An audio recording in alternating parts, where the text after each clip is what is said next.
तो क्लास 12 के विद्यार्थियों, कैसा रहा है आप सभी का सिविक्स यानी नागरिक शास्त्र का पेपर। मेरे प्यारे बच्चों, आज सुबह जो मैंने मॉडल पेपर अपलोड किया था वही से प्यारे बच्चों अधिकांश क्वेश्चन आए हुए हैं। प्यारे बच्चों, जितने विद्यार्थियों का पेपर कोड जो है 323 है, आइए आप सभी के प्यारे बच्चों इस पेपर का एनालिसिस करवाते हैं। मेरे प्यारे बच्चों देख सकते हैं पेपर का जो कोड है वो 323 CO है।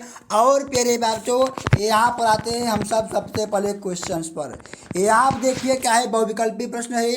पहला क्वेश्चन करा है कि संपूर्ण विश्व में साम्यवाद की प्रेरणा का मुख्य स्रोत कौन थे। ऑप्शन क है प्यारे बच्चों निकिता खुशवेव, और ख है लेनिन, और ग है बाबू स्टालिन, और यहाँ पर घ है मिखाइल गोरोचेव। तो मेरे प्यारे बच्चों देखिए इसका जो राइट आंसर है वो क्या हो जाएगा, ग यानी स्टालिन। प्यारे बच्चों जितने विद्यार्थी ऑप्शन नंबर ग को लगाए उनका प्यारे बच्चों 100% सही है। अगला है प्यारे बच्चों यहाँ पर दूसरा वाला करा है MCQ कि अंतर्राष्ट्रीय राजनीतिक में शीत युद्ध का अंत कब हुआ। तो मेरे प्यारे बच्चों द्वितीय विश्व युद्ध के बाद। कब हुआ था? द्वितीय विश्व युद्ध के बाद हुआ था। प्यारे बच्चों ऑप्शन नंबर ख यहाँ पर राइट है, यानी सॉरी घ यहाँ पर राइट है। प्यारे बच्चों जितने विद्यार्थी ऑप्शन नंबर घ को लगाए हैं प्यारे बच्चों बल्ले बल्ले उनका है। आगे देखिए यहाँ पर तीसरा क्वेश्चन करा है कि निम्नलिखित में से कौन से देश के जोड़े आसियान के सदस्य हैं। तो मेरे प्यारे बच्चों यहाँ पर देखिए जो इंडोनेशिया और भारत है क्या है प्यारे बच्चों, यही क्या है प्यारे बच्चों देश के जोड़े का आसियान के सदस्य हैं। आगे है प्यारे बच्चों यहाँ पर अगला है करा है कि यूनेस्को का संबंध किससे है। तो मेरे प्यारे बच्चों शिक्षा और संस्कृत से। किससे है? शिक्षा और संस्कृत से। ऑप्शन नंबर ख इसका क्या हो जाएगा, राइट आंसर हो गया। इसी प्रकार से प्यारे बच्चों अगला यहाँ पर क्वेश्चन है करा है कि वैश्वीकरण किस प्रकार की अवधारणा है। ऑप्शन क था प्यारे बच्चों राजनीतिक, और ख है यहाँ पर आर्थिक, और ग है यहाँ पर बच्चों सांस्कृतिक, और घ यहाँ पर है बहुआयामी। तो मेरे प्यारे बच्चों जो वैश्वीकरण है उसका प्यारे बच्चों अवधारणा बहुआयामी हो जाएगा। क्या हो जाएगा? बहुआयामी। ऑप्शन नंबर घ इसका क्या हो गया, राइट आंसर हो गया। इसी प्रकार से अगला क्वेश्चन है बच्चों छठवां वाला कराई कि रजवाड़ों के शासकों ने भारतीय संघ में विलय के लिए जिस सहमत पत्र का हस्ताक्षर के लिए किए उसे क्या कहा जाता है। तो मेरे प्यारे बच्चों उसे कहा जाता है इंस्ट्रूमेंट ऑफ एक्शन। क्या कहता है? इंस्ट्रूमेंट ऑफ एक्शन कहा था। तो ऑप्शन नंबर ख यहाँ पर इसका क्या हो जाएगा, राइट आंसर हो जाएगा।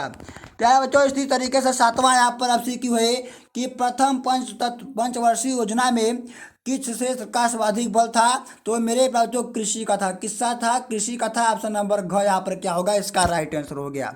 इसी प्रकार से प्यारे बच्चों यहाँ पर अगला 8वां वाला क्वेश्चन करा है कि भारत में आपातकालीन की घोषणा कब की थी। मेरे प्यारे बच्चों ये भी MCQ मैंने आज की पेपर में दिया था। यहाँ देखिए प्यारे बच्चों ऑप्शन क है 1971 में, और ख है 1975 में, और ग है प्यारे बच्चों 1977 में, घ है 1979 में। तो मेरे प्यारे बच्चों जितने विद्यार्थी 1975 को लगा कर आए हैं मेरे प्यारे बच्चों उनका एकदम राइट आंसर है। इसी तरीके से देखिए यहाँ पर अगला यहाँ पर है जो करा है कि सिमला समझौता किनके मध्य हुआ था। तो प्यारे बच्चों भारत और श्रीलंका के मध्य हुआ था। किसके मध्य? भारत और श्रीलंका के मध्य हुआ था।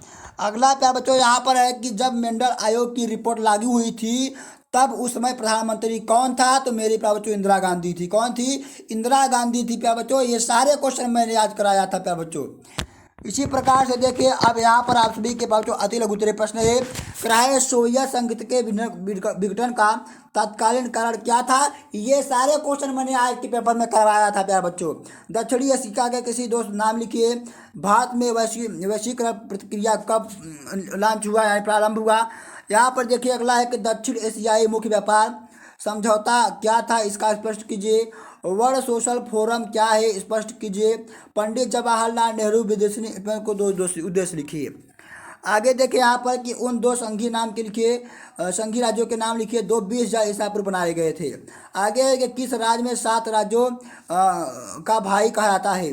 संपूर्ण क्रांति का क्या मुख्य उद्देश्य था। जम्मू और कश्मीर पुनर्गठन अधिनियम 2019 के किन्हीं 2 परिणामों को लिखिए। सारे क्वेश्चन मैंने प्राप्त यहाँ पर कराया था सुबह के पेपर में, अभी अपलोड है वीडियो। यहाँ पर है कि संयुक्त राष्ट्र संघ के 2 उद्देश्यों को लिखिए का उल्लेख कीजिए। इसी प्रकार से मेरे प्यारे बच्चों यहाँ पर अगला क्वेश्चन है 22 वाला क्वेश्चन करा है कि पृथ्वी सम्मेलन कब हुआ, इसका क्या उद्देश्य था। वैश्वीकरण के किन्हीं 2 सांस्कृतिक प्रभावों का उल्लेख कीजिए। पंचशील के किन्हीं 2 सिद्धांतों का को लिखिए। आगे यहाँ पर कि गरीबी हटाओ कब नारा कब और क्यों दिया था, यानी नारा कब और क्यों दिया गया। आगे है कि भारतीय संस्कृति में नए 2 बदलाव के कारण लिखिए। ठीक है, आगे है प्यारे बच्चों यहाँ पर लघु उत्तरीय सेकंड है, सोवियत संघ में विघटन का विश्व की राजनीति पर क्या प्रभाव पड़ा, उदाहरण सहित व्याख्या कीजिए। अगला यहाँ पर कि यूरोपीय संघ की सफलता के लिए उत्तरदायी 3 कारणों को लिखिए। सारे क्वेश्चन मैंने प्यारे बच्चों आज की इस वीडियो में सवेरे कराया था। दूसरा है कि दूसरी पंचवर्षीय योजना के दौरान कृषि बनाम उद्योग का मुख्य विभाग क्या था, व्याख्या कीजिए। अगला है कि भारत में संगठन कारकों का प्रमुख विशेषता का पर चर्चा कीजिए। इसी तरीके से देखिए दीर्घ उत्तरीय प्रश्न है कि भारत का अपने पड़ोसी देशों के साथ वैदेशिक संबंध मिश्रित किस प्रकार कर रहे हैं, इसका कथन व्याख्या कीजिए। अथवा में दिया गया है कि आसियान की स्थापना कब हुई, इनके 4 सदस्यों के नाम लिखिए और भारत आसियान के संबंध में लिखिए। इसी प्रकार के स्वतंत्रता प्राप्ति के बाद भारत को लोकतंत्र स्थापित करने में चुनौतियों का सामना करना पड़ा, किन्हीं 2 को व्याख्या कीजिए।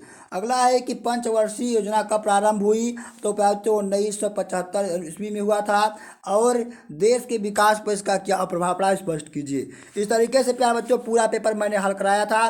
प्यारे बच्चों आप जाकर देख सकते हैं, पूरा पेपर मैंने यहाँ हमारे जो मैंने बड़ा पेपर दिया था वही पता है। तो प्यारे बच्चों इसी तरीके से आप लोग प्यारे बच्चों हमारे चैनल पर जुड़े रहिए, हम सभी सहयोग प्यारे बच्चों आपके मॉडल पेपर लाते रहेंगे। तो धन्यवाद प्यारे बच्चों, मिलता है अगली वीडियो में एक नए टॉपिक के साथ। जय हिंद।